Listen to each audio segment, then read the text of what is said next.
शिव ही सत्य है, शिव ही सुंदर, सारी सृष्टि शिव के अंदर। शिव ही मोह है, शिव ही माया, शिव को जपा तो शिव को पाओ। ओम नमः शिवाय, जय भोलेनाथ। आज हम आपको सोमवार की एक ऐसी पावन कथा सुनाने जा रहे हैं जो दुख, दरिद्रता और रोगों का नाश करने वाली है, जिसे सुनने मात्र से मनुष्य के सारे पाप और कष्ट दूर हो जाते हैं।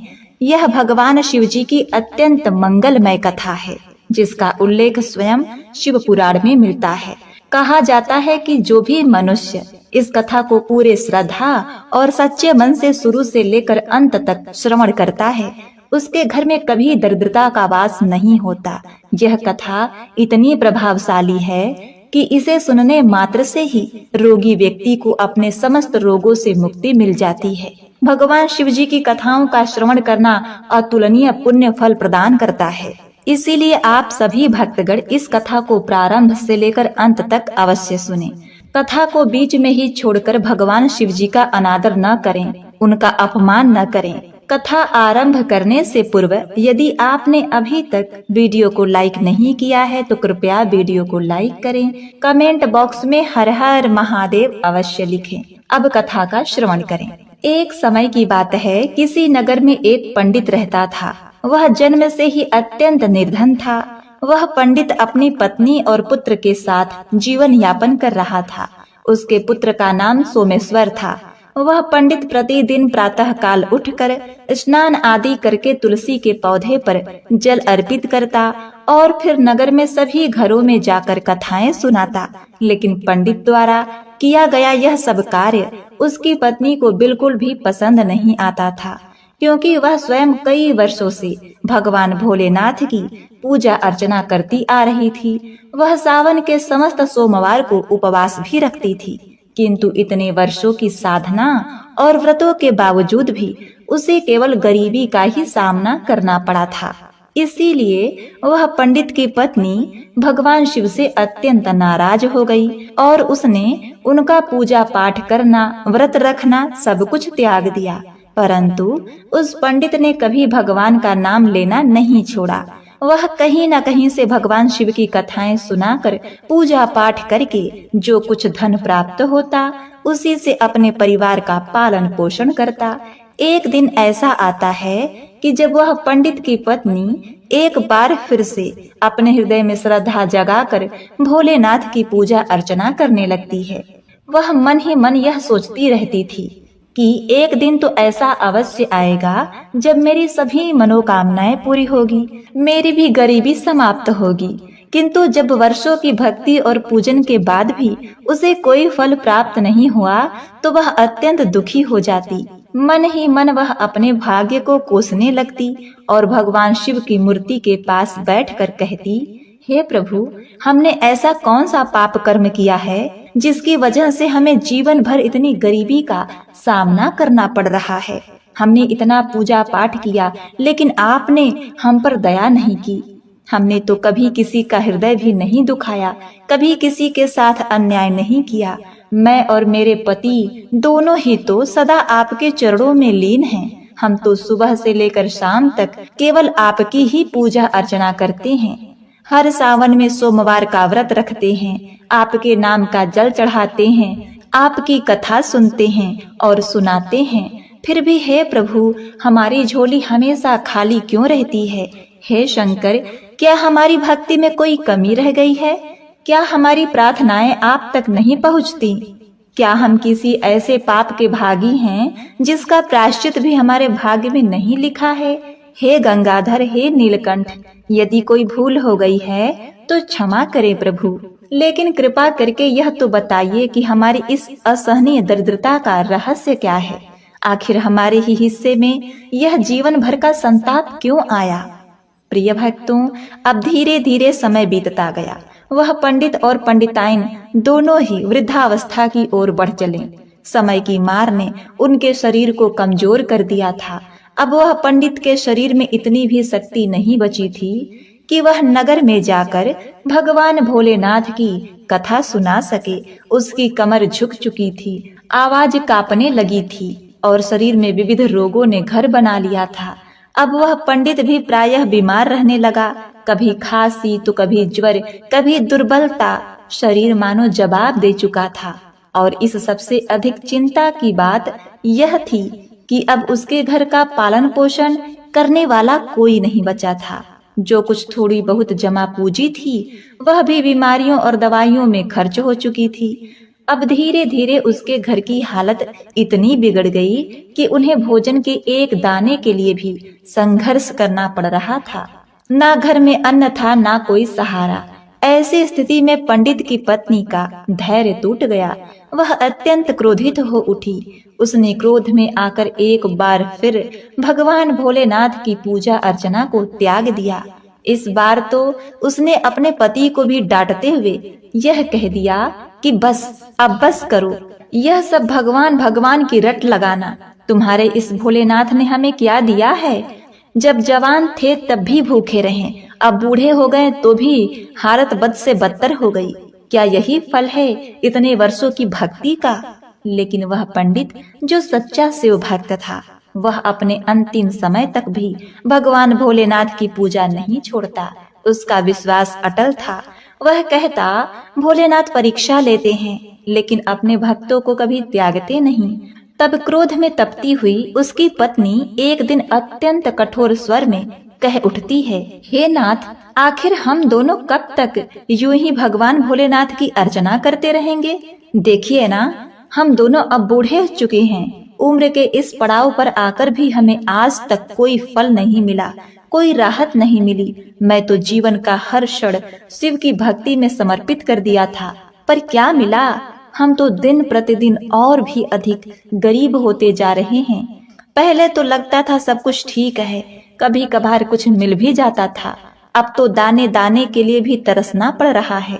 न घर में कोई अन्न है न धन, और तुम अब भी इस भ्रम में पड़ रहे हो कि भगवान शिव तुम्हारी सुनेंगे।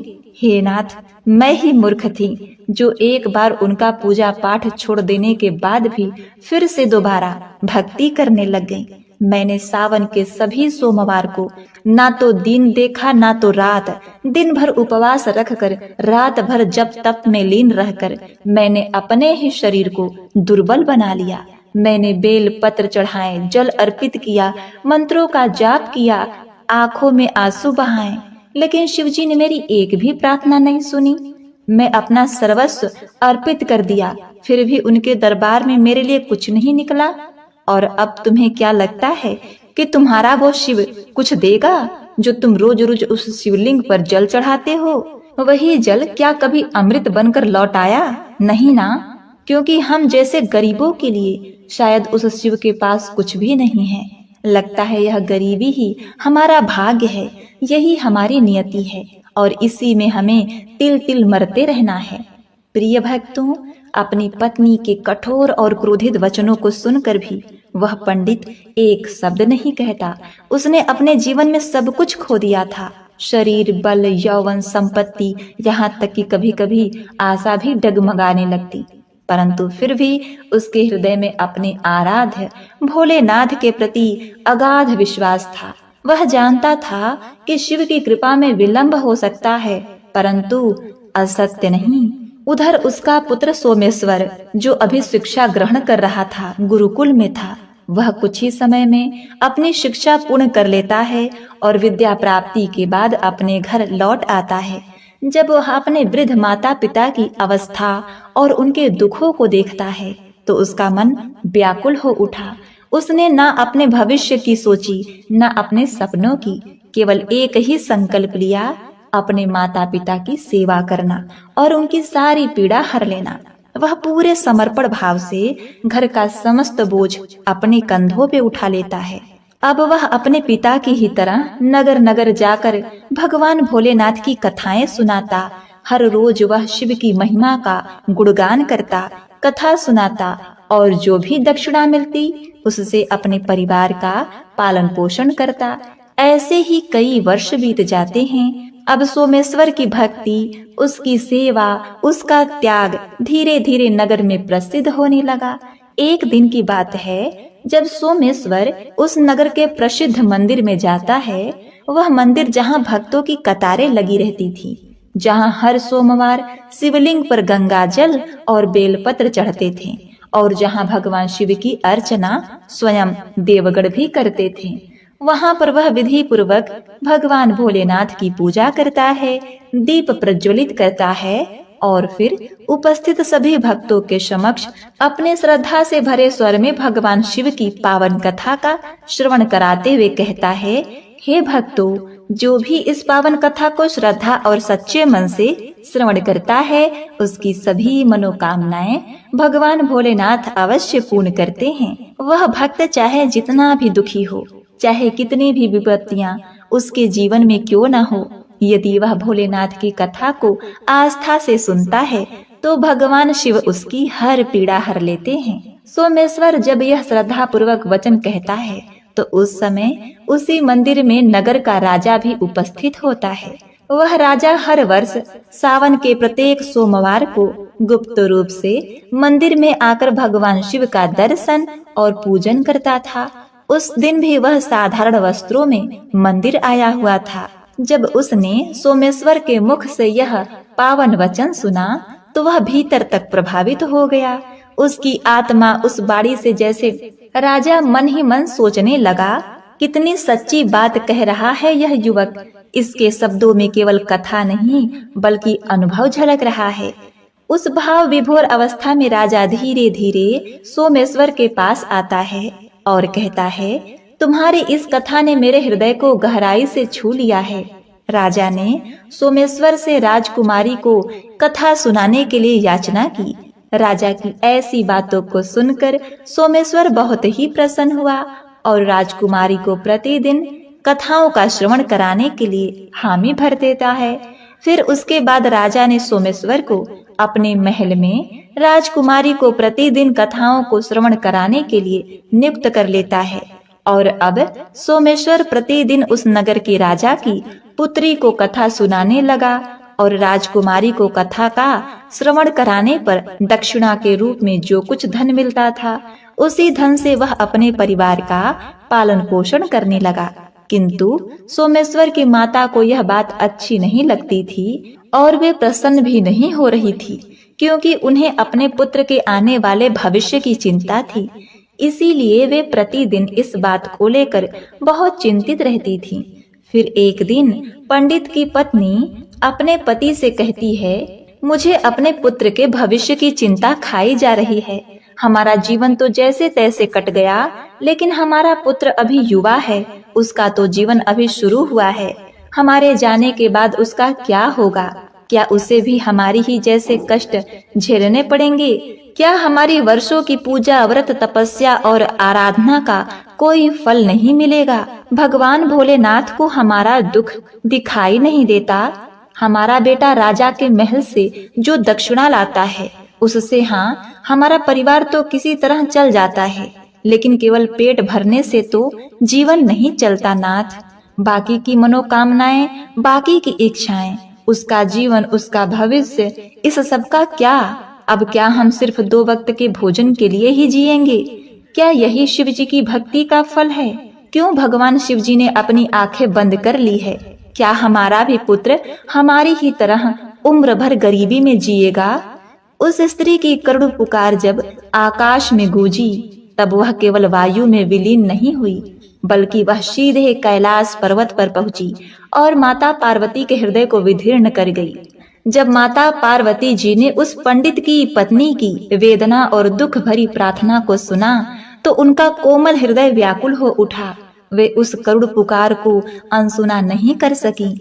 उन्होंने भगवान शिव का ध्यान किया। भगवान शिव ने मुस्कुराते हुए पूछा, हे देवी, आज अचानक कैसी व्याकुलता है? अवश्य ही कोई विशेष कारण होगा, बताइए क्या बात है? फिर माता पार्वती जी भगवान भोलेनाथ से कहती हैं, हे स्वामी, आप तो त्रिकालदर्शी हैं। भूत, भविष्य, वर्तमान सब कुछ आपकी दृष्टि में स्पष्ट है। फिर भी आप मुझसे पूछते हैं कि मैं क्यों चिंतित हूँ। अब आप स्वयं जानते हो, मुझसे पूछकर क्यों मेरी पीड़ा को और अधिक बढ़ा रहे हो नाथ। चलिए, अब जब आपने पूछा ही है तो मैं आपको कारण बताती हूँ। मेरी चिंता का कारण यह है कि पंडित और उसकी पत्नी हे नाथ, वह पंडित तो आपका परम भक्त है। उसने जीवन भर आपकी आराधना की, उसने कथा सुनाई, शिवलिंग पर जल चढ़ाया, बेलपत्र अर्पित किए, सावन सोमवार को उपवास किया और अपनी संपूर्ण अवस्था आपके चरणों में समर्पित कर दी। फिर भी आपने उसके जीवन को केवल कठिनाइयों और अभावों से ही क्यों भर दिया? आपने उसे उसके कर्मों का फल कभी नहीं दिया।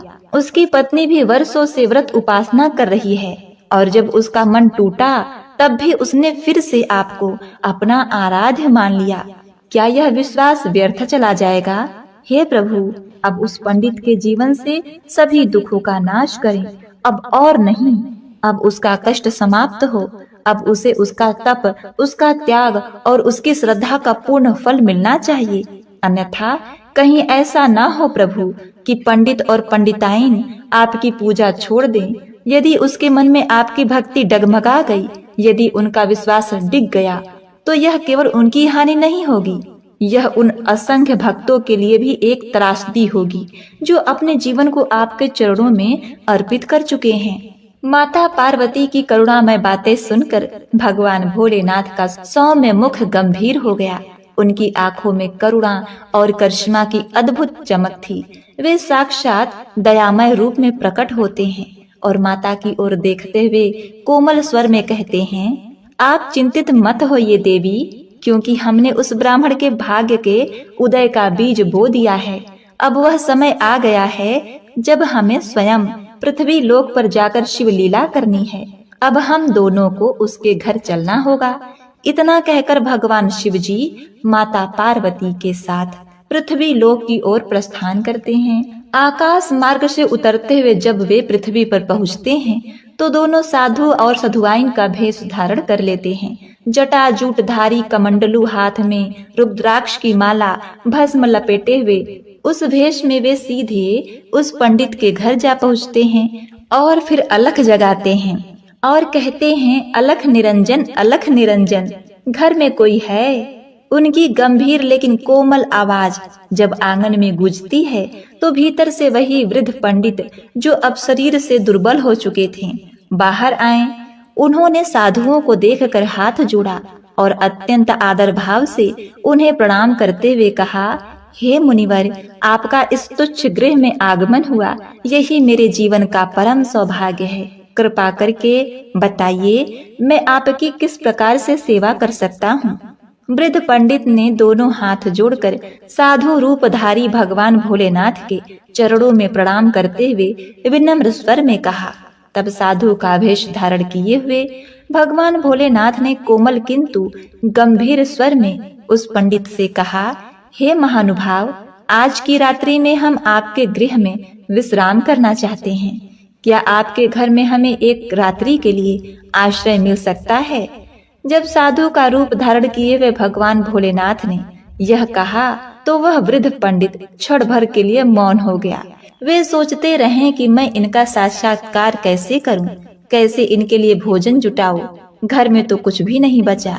जैसे तैसे मेरा पुत्र जो धन लाता है, उन्हीं से हम तीनों का एक वक्त का भोजन ही जुट पाता है। उस धन से ना तो दूसरा प्रहर संभलता है, ना ही अतिथि सेवा की कोई गुंजाइश होती है। इतना सोचने के बाद उसने गहरी सांस ली और फिर नम्र स्वर में उन साधुओं से कहा, हे मुनिवर, मेरा पुत्र नगर के राजा की पुत्री को भगवान भोलेनाथ की कथाएं सुनाता है। उसकी सेवा के प्रतिफल में जो भी थोड़ी बहुत दक्षिणा प्राप्त होती है, उसी से हम तीनों, मैं और मेरी पत्नी और मेरा पुत्र, एक समय का भोजन कर पाते हैं। अतः मैं पूरे हृदय से आपकी सेवा करना चाहता हूँ, किंतु मैं केवल एक समय के लिए ही भोजन का प्रबंध कर सकता हूँ। पंडित की विनम्रता, उसकी आंखों की करुणा और उसकी सच्चाई देखकर साधु का रूप धारण किए हुए भगवान भोलेनाथ मुस्कुराए। उन्होंने अपने कमंडलू से एक विशेष पात्र निकाला और पंडित की ओर बढ़ाते हुए कहा, हे पुत्र, आज से तुम अपनी पत्नी से कह देना कि वह इस पवित्र पात्र में ही भोजन बनाया करे। इससे हम सभी के लिए दोनों वक्त का भोजन सहजता से बन जाएगा और अब तुम्हें अन्न की कोई कमी नहीं होगी। जैसे ही उस दिव्य पात्र में भोजन बनने लगा तो सचमुच वही हुआ जिसकी किसी को कल्पना तक नहीं थी। प्रत्येक बार जब पात्र में अन्न डाला गया वह न केवल स्वादिष्ट था बल्कि सभी के लिए पर्याप्त भी था। सुबह और शाम दोनों समय के लिए सभी का पेट भर जाता। यह दृश्य देखकर पंडित और उसकी पत्नी और उसका पुत्र सोमेश्वर तीनों ही आश्चर्यचकित रह गए। वे न केवल आश्चर्यचकित हुए बल्कि भीतर से भयभीत भी हो उठे कि यह कौन साधु है। यह कोई सामान्य साधारण लीला नहीं है, यह कोई दिव्य लीला है। कहीं यह स्वयं कोई देव तो नहीं।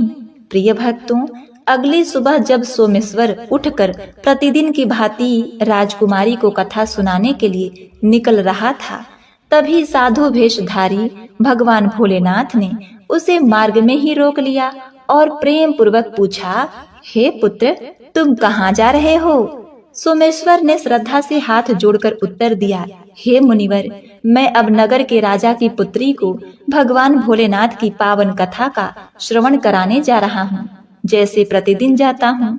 तब साधु रूपी भगवान भोलेनाथ ने उसे हल्की मुस्कान के साथ कहा कि हे पुत्र, आज जब तुम राजकुमारी को कथा सुनाओ तो एक बार अवश्य पूछना कि वह प्रतिदिन इतनी श्रद्धा से भगवान भोलेनाथ की कथा किस मनोकामना की पूर्ति के लिए सुनती है। आखिर ऐसा कौन सा भाव है जो उसे कथा के लिए खींच लाता है। सोमेश्वर ने श्रद्धा से सिर झुकाया। उसके बाद वह राजमहल की ओर प्रस्थान करता है और वहां पहुंचकर विधि पूर्वक भगवान शिव की कथा का श्रवण राजकुमारी को कराता है। कथा समापन पर और वह फिर मुनिवर द्वारा बताए गए प्रश्न को विनम्रता पूर्वक राजकुमारी से पूछता है कि हे राजकुमारी, आप प्रतिदिन भगवान भोलेनाथ की यह पावन कथा इतने भाव और मन लगाकर सुनती हैं। कौन सी ऐसी मनोकामना है जिसके लिए आप यह नियम पूर्वक कथा श्रवण करती हैं? कृपया आप मुझे बताइए। तब राजकुमारी सोमेश्वर से कहती है, मैं अपनी इस मनोकामना की पूर्ति होने के लिए प्रतिदिन भगवान भोलेनाथ की पावन कथाओं का श्रद्धा पूर्वक श्रवण करती हूँ। मैं चाहती हूँ कि मुझे ऐसा वर प्राप्त हो जिसकी चर्चा पूरे नगर में ही नहीं बल्कि दूर दूर तक हो, जिसके मस्तक पर चंद्र और सूर्य का तेज हो, जिसकी किस्मत इतनी तेज हो कि उसके घर में किसी भी वस्तु की कोई कमी ना हो, और वह बारात लेकर आए तो वह ऐसी भव्य और अनुपम हो जैसी अभी तक किसी ने न देखी हो, न किसी राजकुमारी की, न किसी रानी की। मैं अपने लिए ऐसा ही एक अनुपम वर चाहती हूँ और इसीलिए मैं भगवान भोलेनाथ की कथा का श्रवण श्रद्धा पूर्वक करती हूँ। राजकुमारी की यह बात सुनकर सोमेश्वर मौन हो गया। उसके मन में अनेक विचार उमड़ने लगे, पर वह कुछ न कह सका। उसने आदर पूर्वक राजकुमारी को प्रणाम किया और वहां से धीरे धीरे घर लौट आया। घर पहुंचकर वह सीधा उसी साधु रूप धारण किए हुए भगवान भोलेनाथ के पास गया जो प्रतीक्षारत थे। सोमेश्वर ने उनका अभिवादन किया और राजमहल में जो कुछ हुआ वह विस्तार से कह सुनाया। सब कुछ सुनने के बाद भगवान भोलेनाथ सोमेश्वर की ओर देखते हुए कहते हैं, हे पुत्र, ठीक है, अब अगले दिन जब तुम राजकुमारी को कथा का श्रवण कराने के लिए जाओ, फिर कह देना कि तुम्हें जैसा वर चाहिए वैसा वर सिर्फ मैं ही हूँ। फिर बिना कोई बात किए तुरंत वहाँ से वापस लौट आना। इतना कहकर भगवान भोलेनाथ मौन हो जाते हैं। यह सुनकर सोमेश्वर कुछ क्षण चुप रहता है, फिर हाथ जोड़कर आदर पूर्वक कहता है, हे मुनिवर, कहाँ मैं एक निर्धन पंडित का पुत्र और कहाँ वह इस नगर के राजा की पुत्री। हमारे बीच तुलना भी कैसे हो सकती है। मेरा घर तो उसी की दी हुई दक्षिणा से चलता है। मेरी माता, मेरे पिता सब उसी धन पर आश्रित हैं, और यदि यह सब बात राजा को पता चल गई कि मैं उसकी पुत्री से विवाह करने के लिए इच्छा रखता हूँ, तो वह मुझे और मेरे पूरे परिवार को मृत्यु दंड देने में एक पल भी नहीं लगाएगा। लेकिन मैं आपसे क्षमा चाहता हूँ, कृपया, मैं ऐसा नहीं कर सकता, मुझ में इतना साहस नहीं है। सोमेश्वर की बातें सुनकर साधु रूपी भगवान भोलेनाथ उस क्षण शांत रहे। फिर उन्होंने अपना मस्तक उठाया। उनकी आंखों में तेज उमड़ने लगा, मुस्कुराते हुए अत्यंत कोमल किंतु निर्णायक स्वर में उन्होंने कहा, यदि तुम हमारी बात नहीं मानते तो समझ लो कि तुम अपने ही भाग्य को ठुकरा रहे हो। और जब कोई भक्त अपने ही भाग्य से मुंह मोड़ लेता है तो उसका जीवन दुख, दरिद्रता और पश्चाताप से भर जाता है। फिर कोई भी कृपा शेष नहीं रह जाती, केवल शून्यता रह जाती है। इस वचनों को सुनकर सोमेश्वर का मन विचलित हो गया। वह सोचता है कि यदि मैंने इनकी बातें नहीं मानी तो ये लोग मुझे श्राप दे देंगे और मैं भस्म हो जाऊंगा। यदि मैंने राजकुमारी के पास जाकर ये कहा तो मुझे मृत्यु दंड मिलेगा। चाहे ऐसे चाहे वैसे मरना तो है ही। चलो राजकुमारी के पास चलते हैं। ऐसा सोचकर फिर उसने ऐसा करने का विश्वास दिलाया और राजकुमारी को भगवान भोलेनाथ जी की कथा का श्रवण कराने के लिए राजमहल की तरफ निकल गया। राजमहल पहुंचकर वह राजकुमारी को भगवान भोलेनाथ की कथा का श्रवण कराने लगा। उसके बाद उसने राजकुमारी से फिर पूछा, हे राजकुमारी, आप अपनी किस मनोकामना की पूर्ति के लिए भगवान भोलेनाथ जी की कथा का श्रवण करती हो? तब राजकुमारी ने फिर यही जवाब दिया जो उसने पहले दिया था। उसके बाद सोमेश्वर ने राजकुमारी से कहा, हे राजकुमारी, तुम जैसा वर चाहती हो वैसा वर मैं ही हूँ। इतना कहकर सोमेश्वर शीघ्र महल से बाहर भाग आया और अपने घर आ गया। लेकिन सोमेश्वर की ऐसी बातों को सुनकर राजकुमारी बहुत ही क्रोधित हो गई। फिर उसने अपनी दासी को बुलाकर उसे सब कुछ बता दिया और कहा कि मेरी यह पूरी बात पिताजी को बता देना। तब वह भी सोमेश्वर पर बहुत क्रोधित हो गया और उसने राजकुमारी को भरोसा दिलाया कि उस उदंड पंडित को उसके लिए अवश्य ही सजा मिलेगी। फिर राजा ने शीघ्र ही अपने मंत्रियों को दरबार में बुलाया और उनसे विचार विमर्श करने लगा। तभी उसके मंत्री ने उस राजा से कहा, हे राजन, उसने जो अपराध किया है वह निश्चय ही फांसी योग्य है। लेकिन यह बात भी ध्यान में रखने योग्य है कि वह एक पंडित है। यदि आप उसे फांसी की सजा देंगे तो आपको ब्रह्म हत्या का घोर पाप लगेगा और वह पाप किसी तीर्थ, किसी यज्ञ, किसी दान से भी नहीं कटता। इसीलिए मेरी विनती है कि इसे कोई ऐसा दंड दिया जाए जिससे न्याय भी हो जाए, आपको पाप भी ना लगे।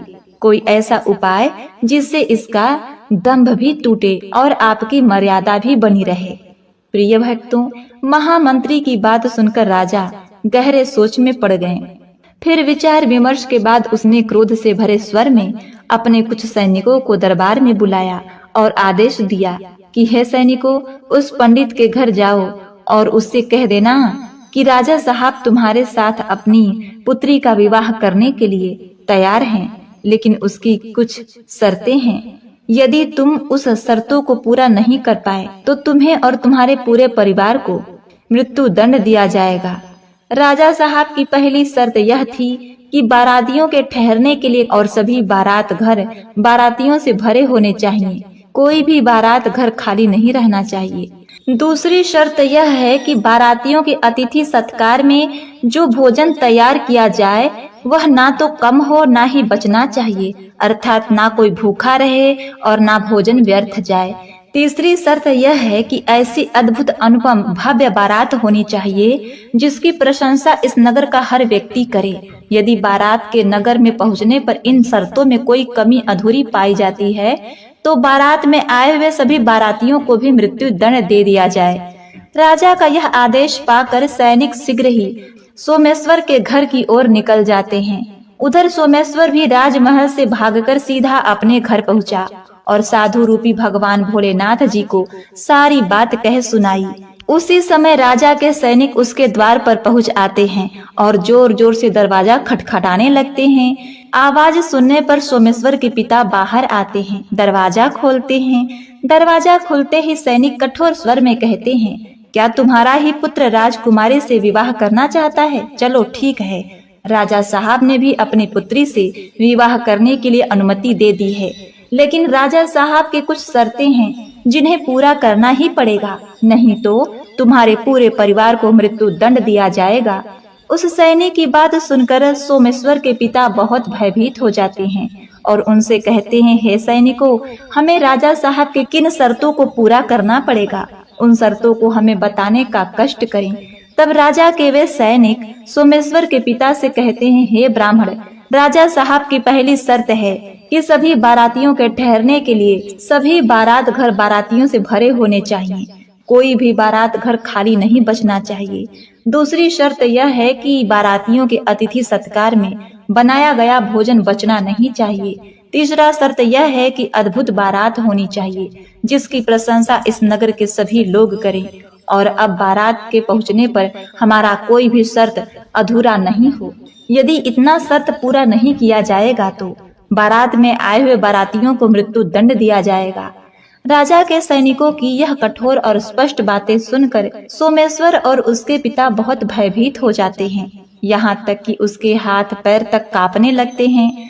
तब साधु रूपी भगवान भोलेनाथ जी शांत और दृढ़ स्वर में उनसे कहते हैं, तुम मत डरो, बल्कि साहस के साथ अपना उत्तर दो। सैनिकों को विदा करो, उनसे कह दो कि आप विवाह की तैयारी करें, हम बारात वाले दिन बारात लेकर पहुंच जाएंगे। फिर सोमेश्वर के पिता ने भगवान शिव की आज्ञा मानते हुए वैसा ही उत्तर उन सैनिकों को दिया। उन्हें वादा कर दिया। सैनिक वापस महल लौटे। वहां जाकर उन्होंने राजा को सारी बातें यथावत सुना दी।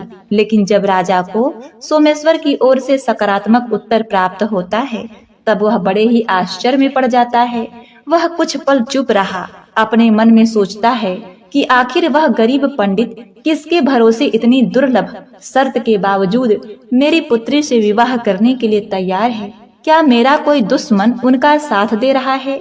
इसी तरह के कई विचार उनके मन में उठते थे।